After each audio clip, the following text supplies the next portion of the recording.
Ya, saya hari ini puji Tuhan ya dalam pergumulan yang sama seperti yang disampaikan oleh WL tadi, bahwa seringkali kita ini orang-orang yang suka ngadapin mujizat.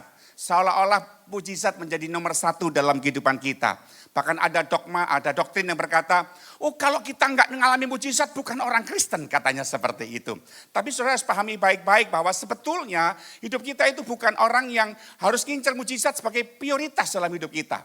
Ya Bapak Ibu ya, tapi kita harus mengejar si pemberi mujizat. Sumber mujizat itu dalam hidup ini. 25 tahun saya menjadi seorang hamba Tuhan yang tidak punya air mata, sehingga masih harus tetes-tetes mata seperti ini. Kalau Bapak Ibu dengar baik ya, kalau kekristenan selalu diidentikan dengan mujizat, kasihan saya Bapak Ibu. Saya bukan Kristen sejati berarti, kenapa? Enggak ngalami mujizat. Kasihan Yohanes Pembaptis yang enggak ngalami mujizat, mati kehilangan kepala. Kasihan Rasul Paulus, ya, yang sudah berkorban pelayanan luar biasa, hidup dalam penderitaan untuk Injil Kristus, tapi dia kehilangan kepalanya. Dia nggak ngalami mujizat di akhir hidupnya. Ya itu makanya kita nggak boleh mengidentikan Kristen harus alami mujizat. No, Bapak Ibu kekasih. Kita harus belajar memahami baik-baik bahwa ketika saya bertahan dalam kesukaran, saya bertahan dalam pergumulan, saya bertahan dalam kesesakan, itu mujizat sejati. Haleluya. Anda bisa berkata, Tuhan, kalau aku bisa bersyukur saat aku sakit, itu mujizat. Tuhan, kalau saya hari ini sedang ditipu orang, hari ini tagihan saya macet, hari ini saya dalam kesesakan yang sepertinya nggak ada jalan keluar, tapi saya tetap bisa ke gereja, memuji Tuhan, menyembah Tuhan di GSCA Jakarta, itu mujizat. Oh, karena orang dunia nggak kayak gitu Bapak Ibu. Orang dunia cuma bisa bilang, oh Tuhan tuh baik kalau gajinya lagi naik. Oh Tuhan tuh baik kalau omsetnya lagi banyak. Oh Tuhan tuh baik ketika aku sakit loh kemarin divonis mati. Puji Tuhan aku ini sembuh. Tuhan tuh baik loh. Ya banyak sih yang kayak gitu Bapak Ibu ya. Tapi coba kalau pagi hari ini Anda melihat bagaimana kehendak Tuhan dalam hidup kita. Mengapa sih kita itu kok diizinkan Tuhan mengalami kesesakan? Mengapa Tuhan izinkan kita mengalami yang namanya jalan buntu? Mengapa Tuhan izinkan kita mengalami sakit yang tidak kunjung sembuh? Enggak gampang bagi saya Bapak Ibu untuk menjalani hidup dengan kondisi mata seperti ini. Ya, saya kalau melihat itu enggak pakai mata. Kalau saya lagi khotbah begini, saya melihat itu pakai telinga. Makanya saya suka dengar Anda itu respons. Saya lempar sesuatu, Anda bilang, amin, haleluya, Anda ketawa. Gitu ya. Tapi kalau Anda diam memisu, saya seperti ada di rumah museum patung lilin.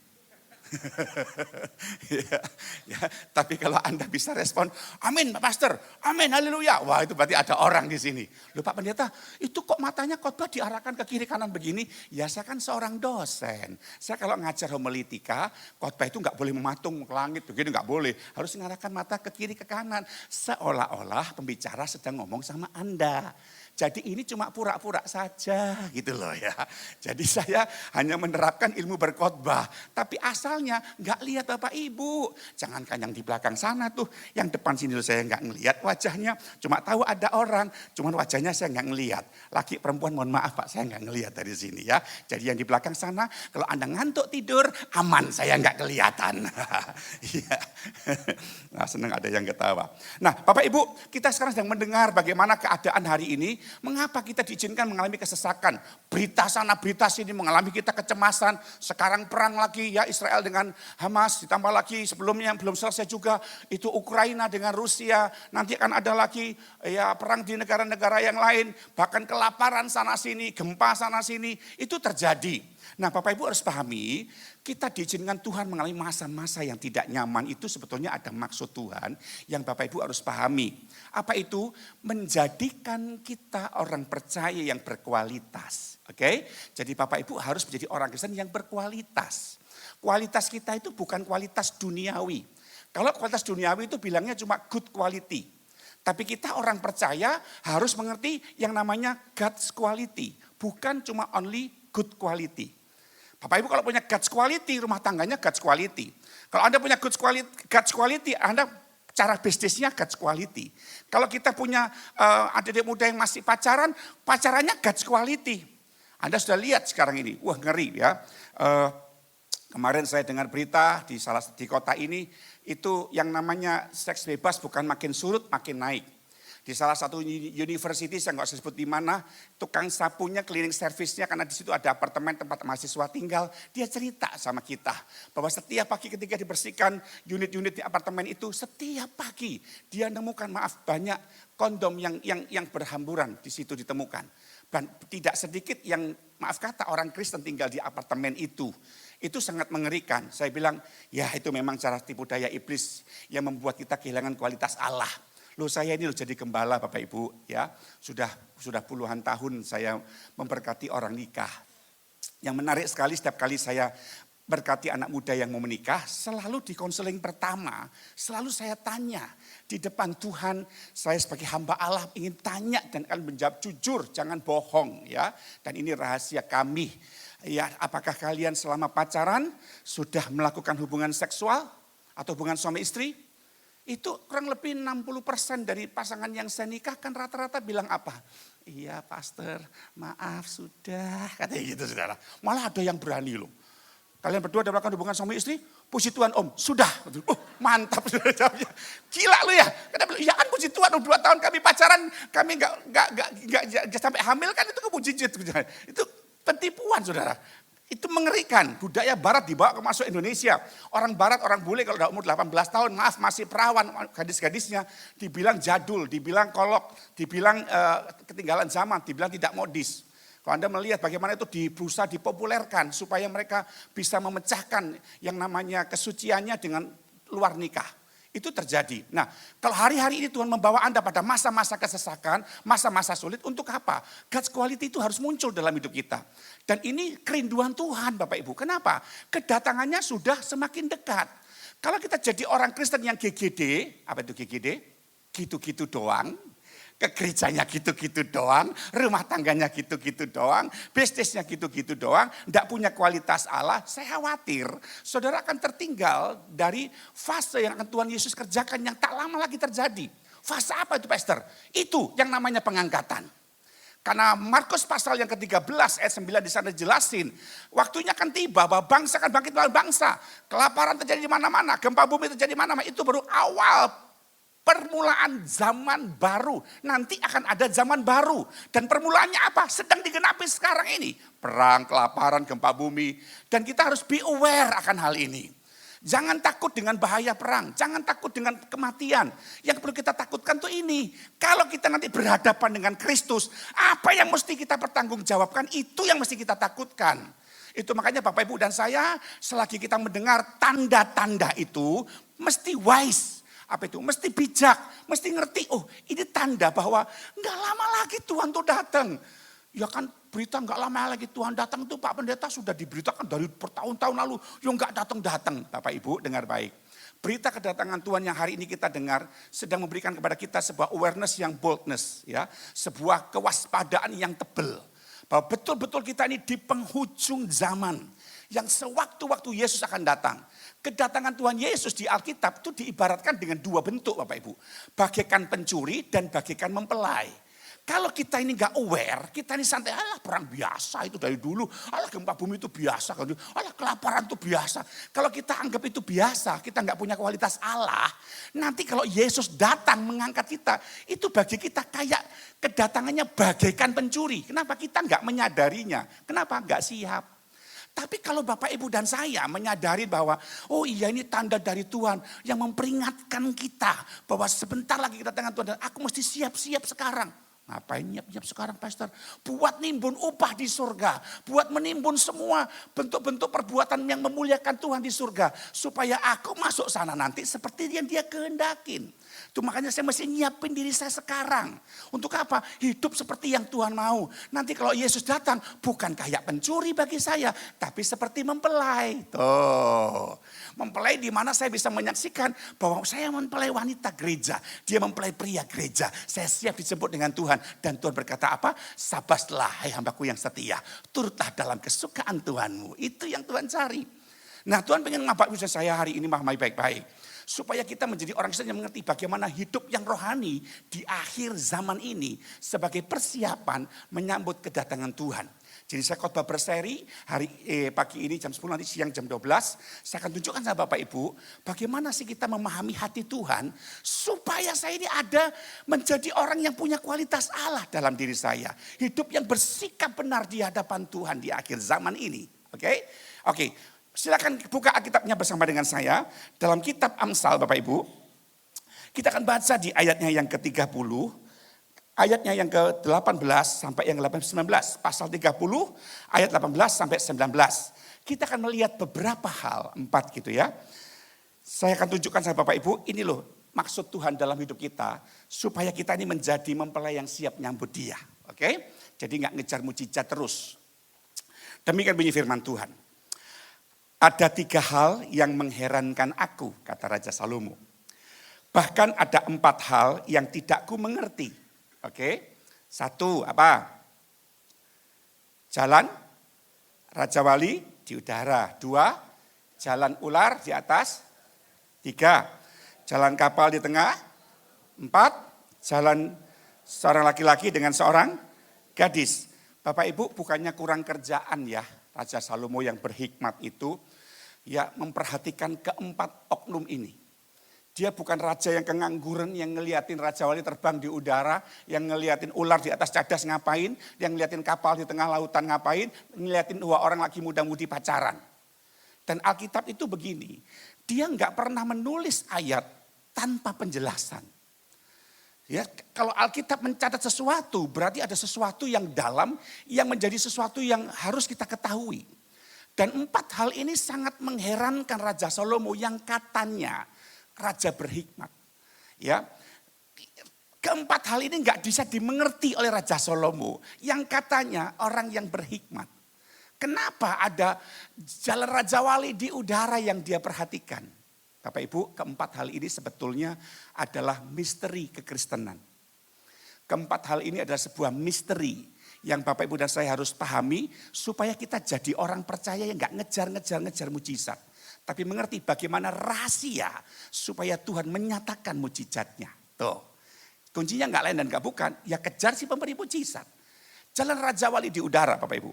Raja Wali itu adalah seekor burung yang luar biasa. Dia adalah seekor burung yang sungguh-sungguh tangguh sehingga banyak faktor yang menarik yang bisa kita pelajari dari burung Raja Wali. Tapi kita lihat kata jalan. Jadi nggak lihat sisi yang lain anatomi dari burung Raja Wali, kita lihat jalannya. Bagaimana dia terbang di udara. Anda lihat Raja Wali itu. Wah itu kan burung perkasa ya. Sampai saking perkasanya kan burung Raja Wali dijadikan simbol. Amerika aja lambang negaranya kan Raja Wali, yang kepala putih itu. Ya, kemudian RCTI, Raja Wali. Indonesia juga apa? Garuda. Sama enggak Raja Wali dengan Garuda? Sama, cuma bedanya 2 ya. Raja Wali itu agak kecil, Garuda gede. Yang kedua, Raja Wali itu kalau difoto mukanya ke depan, kalau Garuda ke samping, gini saudara ya. Anda tegang amat sih. Ya. Tapi menarik sekali Raja Wali ini satu figur yang perkasa, lambang perjuangan yang luar biasa. Waktu dia terbang, apa yang kita lihat? Oh ternyata dia itu kalau terbang tenang sekali. Anda pernah lihat burung Raja Wali terbang kalang kabut? Wah kayak burung pipit, burung gereja gitu. Biar ada berkat, ada mangsa ya yang mau dia makan.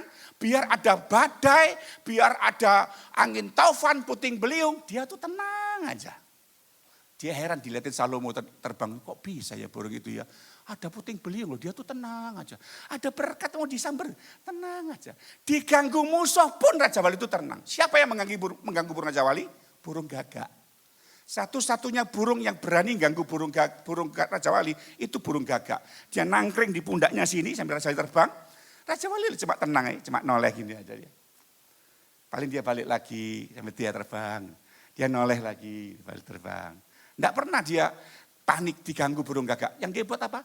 Dia naik terbang. Dibawa burung gagak itu terbang. Padahal dipatukin kepalanya itu. Digangguin sama gagak. Dia terbang aja naik ke atas. Sampai semakin tinggi. Tekanan atmosfernya semakin rendah. Burung gagaknya sesak napas dan jatuh sendiri. Tuh hebatnya Raja Wali. Kira-kira kita jadi orang Kristen belajar enggak dari Raja Wali ini? Yang bisa mengherankan Raja Salomo. Belajar apa Pak Pendeta? Tenangnya. Alkitab biarkan menjawab Alkitab itu sendiri. Bagaimana jalan Raja Wali di udara. Coba buka 1 Petrus pasal 4 ayat 7. Ini jawabannya di sini. 1 Petrus 4 ayat 7 dikatakan, kesudahan segala sesuatu sudah dekat. Karena itu kuasailah dirimu dan jadilah tenang. Supaya kamu dapat berdoa. Oh ternyata ini bagian menarik. Misteri kekristenan kita. Supaya kita waktu dalam kesesakan, dalam pergumulan yang berat. Kita nggak takut, kita nggak mengalami cemas, nggak khawatir. Simple, saya harus belajar menguasai diri saya. Supaya saya bisa tenang. Kalau saya tenang, saya bisa berdoa. Nah itu yang menarik.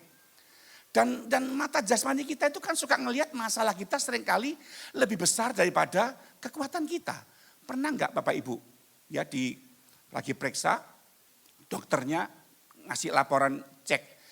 Maaf Bu, Pak, Anda terindikasi kanker stadium 4. Kira-kira Bapak Ibu gimana kena vonis begitu? Apa dok? Kanker. Oh dok, terima kasih dok. Luar biasa gitu. Loh saya kena gangguan sesak napas, saya berobat ke dokter. Diketok-ketok kaki saya, diperiksa-periksa. Dokternya bilang, Bapak ini ada jantung ya? Saya bilang, ya ada. Paru-paru, usus, liver, ginjal ada. Insang yang saya nggak punya dok, saya bilang gitu. Ya Bapak ini kayaknya ada gangguan ini katanya. Ya coba baik, namanya sakit itu enggak enak. Apalagi saya divonis dokter, mata saya ini nggak bisa sembuh. Ya, selamanya harus pakai obat mata ini. Bapak Ibu pikir enak punya sakit mata kayak saya? Yang setengah buta ini, mata nggak jelas, ngelihat bisa salah, nabrak kaca sering, jatuh dari tangga makanan pokok. Salah manggil orang itu sudah hal yang lumrah. Kemudian salah masuk toilet wanita itu beberapa kali. Salah gandeng istri orang 2 kali. Saya pikir enak sakit kayak saya. Dokter bilang nggak bisa sembuh Bu, Pak. Dan ini menyakitkan, menyesakkan saya. Belum lagi nanti kalau saya jatuh, nabrak kaca, mau ditolongin kayak ini nggak dibilang apa-apa, kaca kok ditabrak toh Pak, katanya gitu. Dan berarti saya kurang kerjaan apa nabrak kaca, mata saya cacat Pak, saya bilang gitu. Ya hati-hati katanya, kalau di Amerika ditolongin kita. Nah itu yang menarik, belum lagi nanti kalau istri udah bilang, baby obat matanya tinggal 2 botol. Waduh itu sesak napas saya saudara. Tuhan tuh kalau udah 2 botol berarti saya terancam 2 hari lagi buta. Karena saya nggak bisa pakai ini dan pakai obat lain nggak bisa, harus pakai yang ini Bapak Ibu, nggak bisa digantikan ini. Dan ini saya udah pakai 25 tahun netesin mata saya. Dan saking seringnya saya netesin mata, wah saya spesialis meneteskan obat mata. Nggak perlu pakai diincer-incer, dikeker-keker gitu netesin mata, nggak perlu. 1 detik Anda hitung dari sekarang ya, lihat nih. Tuh selesai. Kena sasaran, nggak mungkin meleset.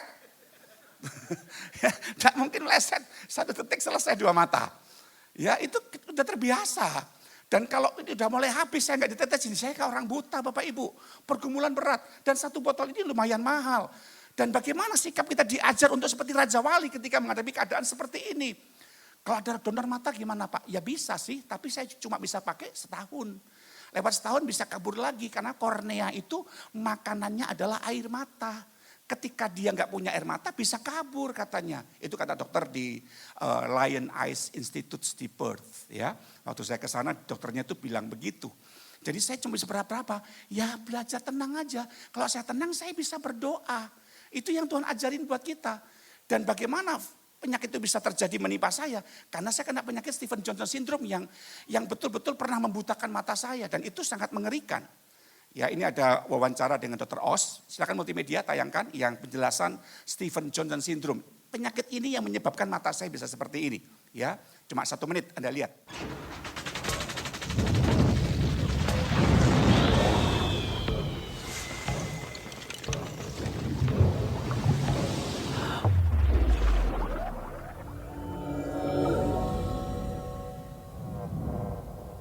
Biasanya kita menyebutnya sindrom Stephen Johnson, khas sekali ya disebut sindrom karena terdiri dari beberapa gejala, 3 gejala utama. Jadi ada lesi kulit, bisa berupa bintik-bintik dulu merah, lalu ada lepuh berisi cairan, kemudian nanti luka-luka ke seluruh tubuh. Kemudian yang kedua menyerang selaput lendir atau mukosa, mulut, bahkan kelamin tadi yang. Yang ketiga itu konjungtiva mata. Daerah mata. Ya, jadi matanya berair. Jadi 3 gejala utama yang kita sebut dengan sindrom Stevens-Johnson dan memang akan berdampak sampai kematian ya. Jadi kondisinya memburuk, shock lalu kematian. Nah, di sini biasanya penyebab utama adalah obat yang dikonsumsi lalu terjadi merah kemerahan di kulit lalu timbul lepuh-lepuh yang berisi cair kemudian meluas sampai ke seluruh tubuh. Jadi gejala awalnya seperti demam, seperti flu, lalu kemudian bisa seperti ini, meluas dan kulitnya jadi luka-luka. Paling banyak, lebih dari 50% adalah karena obat. Obat itu yang paling sering obat analgetik. Selain itu ada tulisannya di layar kita, obat-obat anti asam urat. Ya. Siapa yang kena asam urat? Tuh hati-hati ya Bu ya, jenis allopurinol. Pernah dengar? Iya. Ya. Kemudian ada obat apa lagi? Antibiotik paling sering juga. Antibiotik paling sering, Antibiotik, penisilin. Ya. Macam-macam itu bervariasi tiap individu bisa tergantung bagaimana respon tubuhnya. Lalu obat anti kejang betul, lalu obat antipiretik. Oke, anti demam juga ya? Anti demam juga. Yang paling sering antipiretik dan analgetik, lalu antibiotik. Hati-hati, makanya konsultasikan dulu ke dokter sebelum mengkonsumsi sesuatu, walaupun rata-rata obat demam ini dijual bebas. Iya, jadi waktu saya sakit demam tahun 98 yang lalu, mata merah, saya panik. Kenapa saya nggak bisa kerja? Karena saya panik, nggak tenang, akhirnya saya ke dokter ini, dokter itu, semua obatnya saya gabung jadi satu, saya minum antipiretik cukup besar ya, sampai 2000 mg sekali minum. Karena apa? Saking paniknya, paracetamol saya minum, pamol saya minum, biogesic saya minum, dekolgin saya minum, itu satu kan 500 mg, kali 4 kan 2000, sekali minum, 4 kali minum melepuh badan saya Bapak Ibu. Ya akhirnya saya kena Stevens-Johnson syndrome itu, kenapa panik? Itu makanya Bapak Ibu belajar hari ini Tuhan, kesudahan segala sesuatu sudah dekat. Kedatangan Tuhan sudah dekat. Hari ini punya masalah saya, kesudahannya udah dekat. Hari ini saya punya pergumulan, kesudahannya udah dekat. Ngapain saya mesti panik? Yang saya buat terus apa? Belajar nguasain diri, belajar tenang seperti Raja Wali. Itu yang mengagumkan Tuhan, itu yang mengagumkan orang lain. Kok bisa ya orang itu ya dalam keadaan ditipu orang, dalam keadaan dia dalam kesesakan, kok bisa tenang kayak gitu? Kok bisa nyembah haleluya, angkat tangan dua tangannya berbahasa roh kemudian menyembah Tuhan di gereja. Itu mengagumkan Bapak Ibu. Daripada Anda panik, ya sama kayak orang dunia, sama ya kayak kita-kita juga. Kan gitu, kata orang Betawi. Tuhan ngajarin buat kita untuk mengerti bagaimana hidup yang sungguh-sungguh dipersembahkan kepada Tuhan melalui ketenangan kita. Kalau Anda panik, berdoa kepada Tuhan, bahaya apalagi ibu-ibu di sini. Disakitin suaminya mungkin bertahun-tahun, suaminya jahat sama dia. Kemudian dia nggak tenang, Tuhan aku udah nggak kuat, dibawa dalam doa, bahaya itu Bu. Anda kan bisa menjadi seorang yang menyelesaikan suami Anda. Menyelesaikan gimana? Dalam keadaan Anda terluka, Bu, Anda berdoa. Tuhan, aku telah ditipu sama suamiku.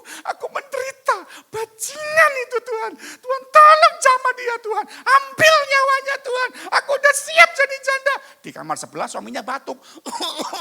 Terus Tuhan, dikit lagi Tuhan. Ambil Tuhan, dikit lagi Tuhan. Bahaya itu Bu, Pak. Selesai suaminya. Makanya kan Tuhan bilang, Matius 5 ayat 23, kalau engkau tidak berdiri mempersembahkan korban di mesa bakaran, kemudian kau teringat sesuatu di hati saudaramu tentang engkau, tinggalkan dulu, pergi berdamai dulu, baru Anda bisa beribadah. Itu yang Tuhan mau. Itu makanya Tuhan ngajarin buat kita hari ini, belajar dari Raja Wali. Ketenangannya membuat Anda bisa melihat sesuatu yang dinyatakan Tuhan dengan mata Tuhan. Persoalan kita, saya belajar Bapak Ibu, ini obat mata. Kalau Anda punya kesesakan seperti saya, belajar tenang, percayalah. Anda akan mendekatkan dirimu dengan Tuhan. Dan akan bisa melihat masalahmu dengan matanya Tuhan. Bukan dengan mata jasmani kita. Saya pernah 2 kali yang pernah ngalamin. Ini botol kalau saya guncang gak ada bunyinya, berarti apa? Habis. Saya pernah ngalami Bapak tahun 2008. Waktu saya pelayanan ke Bontang, istri saya bilang, kok obat matamu habis. Saya harus berangkat ke Bontang. Waktu itu saya belum menetap di Bontang, Bapak Ibu, masih bolak-balik Bapak Ibu ya. 2008. Dan menarik sekali saya bilang sama dia, udah Tuhan ini mata kan matamu, saya cuma pinjem. Ya kalau saya nggak disediakan obat mata ya sudah. Nanti kalau habis saya pakai aqua, saya tetesin di mata saya. Nanti kalau infeksi gimana? Ya udah urusan Tuhan lah. Mata ini kan matanya Tuhan. Saya dianterin supir gereja berangkat ke Bontang. Ada Bu Meti di sini yang pernah nemenin saya waktu sebagai jemaat mula-mula di sana. Ketika saya berperjalanan 2,5 jam perjalanan Samarinda Bontang. Ini sudah nggak ada isinya Bapak Ibu. Tapi saya lagi saksi sama supir gereja itu, ceritakan ini orang Katolik, saya bersaksi, nggak sengaja dan nggak sadar. Ini setiap kali saya pencet, di mata saya selalu keluar airnya. Sampai mata saya ini basah. Sampai di gereja saya ketemu dengan seorang namanya Pak Tommy. Pak, coba dipencet Pak mata saya ini. Habis Pak Gembala, coba lihat mata saya teteskan ke mata saya. Loh, kok keluar air matanya Pak? Kok airnya? Bapak main sulap ya? Oh main sulap gimana? Coba saya buka, ini mau dibuka tutupnya Bapak Ibu. Ya ini kan ada tutup yang ini, ada yang ini mau dibuka yang ini. Saya bilang jangan Pak, hidup itu karena percaya, bukan karena melihat. Kalau Bapak buka, Bapak yang senang, saya yang susah, saya bilang begitu. Oh itu luar biasa Bapak Ibu. Sepanjang kebaktian 2 jam rumah tangga waktu itu, dia melihat bagaimana botol kosong itu selalu ngalir di mata saya. Sampai saya pulang lagi ke Samarinda Bapak Ibu, 2,5 jam, jam 11, istri saya bukain pintu, kemudian Beb coba mana tanganmu? Habis sempat mataku ribet, cuma tangan saya teteskan ke tangan istri saya. Loh kok ada airnya kok? Coba kok, kami bersyukur kepada Tuhan melihat mujizat itu. Sampai saya itu kalau bangun tidur sampai sekarang Bapak Ibu, gak kayak Bapak Ibu melek mata langsung ke kamar mandi, saya gak bisa. Saya melek mata itu bukanya mesti pelan-pelan seperti ini. Kenapa lengket sepanjang malam gak ditetesin. Kalau dibuka terlalu cepat seperti ini bisa lengket sobek di sini Bapak Ibu, perih. Jadi mesti pelan-pelan. Lalu nyari obat mata saya mana ya cari. Dan ini gak boleh jauh-jauh dari saya. Dan netesinya kalau pertama kali bangun bukan 1 tetes, 2 tetes. Tapi bertetes-tetes Pak Bu. Untuk apa? Membuang sisa-sisa lendir yang membuat mata saya ini kabur. Itu orang Jawa bilang digelontor gitu ya. Disiram banyak-banyak gitu supaya bersih. Hari itu botol kosong itu seberapa banyak kayak pencet Bapak, selalu keluar airnya. Sampai saya heran. Pagi mertua saya tinggal di PMI waktu itu. PMI tahu ya, Pondok Mertua Indah. Saya tinggal di mertua-mertua, mama saya sampai heran, aduh Samuel kamu disayang Tuhan. Mama bangga punya menantu kayak kamu, bukan cuma ganteng tapi disayang Tuhan, katanya gitu saudara. Oh itu luar biasa, sampai saya bilang Tuhan itu sungguh ajaib. Tuhan biar gini terus ya Tuhan ya, jam 10 pagi DHL datang. Saya terima kiriman obat mata dari Singapura lewat sepupu saya, beberapa belas botol. Dan ketika bungkus yang mau saya buka kan mata saya kabur. Kalau kabur harus ditetesin. Saya ngambil gunting gak kelihatan, saya buka tutupnya juga harus pakai ditetesin mata supaya lihat garisnya. Kemudian saya ambil botol tadi, yang pertama tadi saya teteskan ke mata saya. Cuma angin doang yang keluar. Samuel cukup ya, sekarang pakai yang di dalam dus kata Tuhan. Selesai saudara. Tuhan itu ajaib, Tuhan itu ada. Kalau engkau tenang, kau bisa lihat mujizat Tuhan dinyatakan. Haleluya. Dan itu sungguh terjadi Bapak Ibu. Sampai pada waktu saya berkata Tuhan, kenapa kok saya hari-hari ini mengalami banyak kesesakan? Tuhan pengen membentuk kualitas Allah dalam diri kita melalui kesesakan. Dengan tenang Tuhan bisa mengerjakan, merajut kualitasnya dalam diri kita. Bapak Ibu pernah merajut nyulam? Kalau dalam keadaan panik kan jadinya nggak bagus ya. Tapi coba kalau Bapak Ibu tenang mengerjakannya pasti indah dan rapi. Demikian juga dengan Tuhan.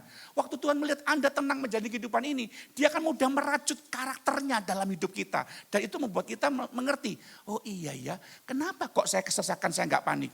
Oh ada kualitas Allah. Dan kalau kualitas itu terbentuk dalam diri kita, dengar baik Bapak Ibu. You have a value, Anda punya nilai. Dan nilai itu akan dibuat menjadi kebanggaannya Tuhan dengan cara yang ajaib. Dan itu mengagumkan. Saya waktu sakit mata itu tidak ada yang ngundang saya tahun 98 sampai tahun 2006 Bapak Ibu. Tidak ada yang ngundang saya. Papa saya itu keliling ke Surabaya, nawarkan foto saya sakit yang gosong-gosong tadi itu. Tidak ada yang mengundang.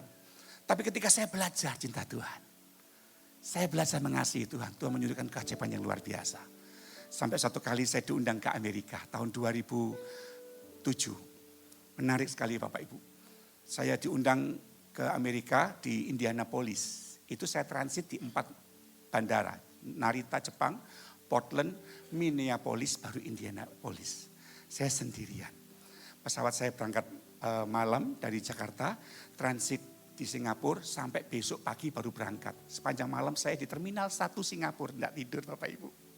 Saya coba belajar tenang. Tuhan, orang mata sakit seperti saya tidak tidur semalaman itu penderitaan. Tapi saya berjalan dengan Engkau. Kau berikan saya rencanamu dalam hidup saya. Saya belajar setia. Menarik sekali Bapak Ibu. Saya ini kemana-mana dulu zamannya belum ada HP yang canggih seperti sekarang. Saya kemana-mana bawa teleskop binokular. Saya kuliah pun pakai binokular Bapak Ibu. Untuk melihat apa yang ditulis dosen di papan tulis. Satu kali saya bilang sama teman saya di bangku sebelah, kok nggak ada tulisannya ya? Teman saya bilang, iya Pak sudah dihapus. Oh iya, saya tidak kelihatan. Itu teleskop itu saya bawa ke bandara. Jam 3 subuh saya harus check in, naik pesawat Northwest menuju ke Jepang. Saya kan tidak mau salah antri Bapak Ibu. Setiap kali saya ke bandara, pergumulan saya kalau saya berangkat sendiri. Saya nggak tahu ini pesawat ini yang mana itunya, apa itu namanya, pasasinya. Saya nggak bisa lihat. Supaya jangan sampai saya antri Bapak Ibu. Saya ambil teleskop, saya cari mana pesawat saya yang ke Jepang. Saya cari begini. Tiba-tiba saya dibentak security saudara. Hey sir, no camera in this airport. Saya kaget siapa yang bawa kamera ini. You, come here. Aduh. Yes, you come here. Saya nggak berani maju, takut saya jatuh. Saya deketin. No camera in this airport sir. I'm sorry, this is not camera. This is a binocular. What for? To see something in far distance. Dilihat mata saya. Sore eyes, sakit mata katanya.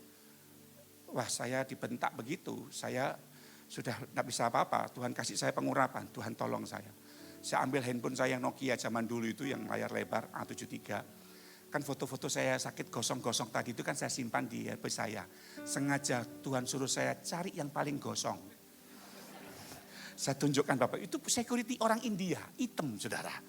Dia kaget waktu lihat foto itu kok ada yang lebih hitam dari saya ya. Who is this katanya gitu. Can you take a time with me please to see these pictures.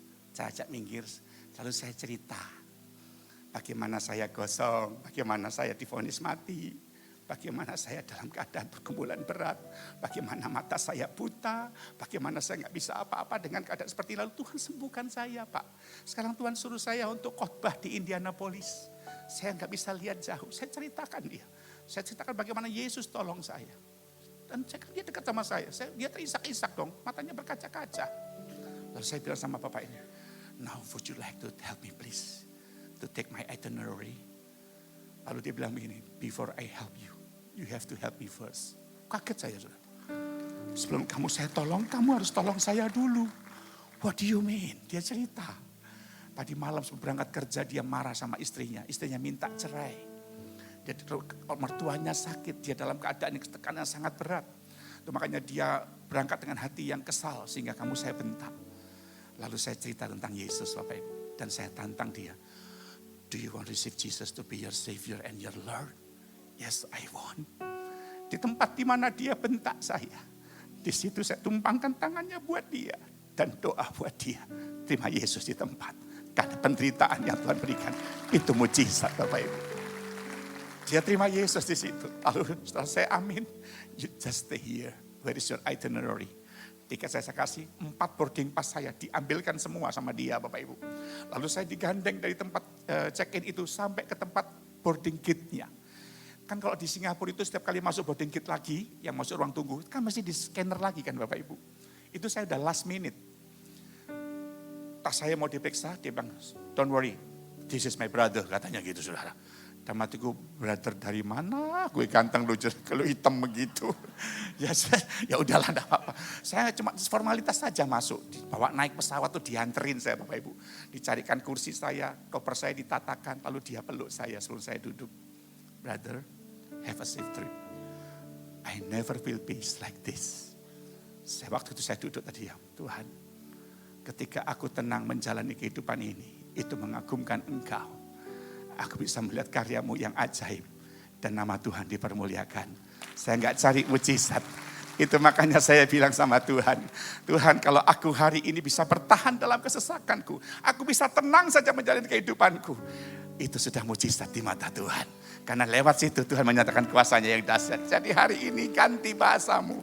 Tuhan punya cerita dalam hidupmu saudara. Dan biarkan Tuhan menggoreskan ceritanya melalui keadaanmu. Kita tinggal nikmatin saja. Dan lihat tangan Tuhan yang ajaib akan merendah kehidupanmu. Bukan cuma jadi berkat bagi dirimu sendiri. Tuhan akan pakai engkau jadi berkat bagi keluargamu. Bagi gerejamu, bagi kotamu dan bagi manusia yang lain. Tuhan pengen lewat hidup kita bisa terbang seperti Raja Wali melihat pertolongan Tuhan yang ajaib. Amin. Haleluya. Yang kedua, tiga, dan empat nanti saya sambung ibadah kedua. Mari kita berdiri sama-sama di hadapan Tuhan.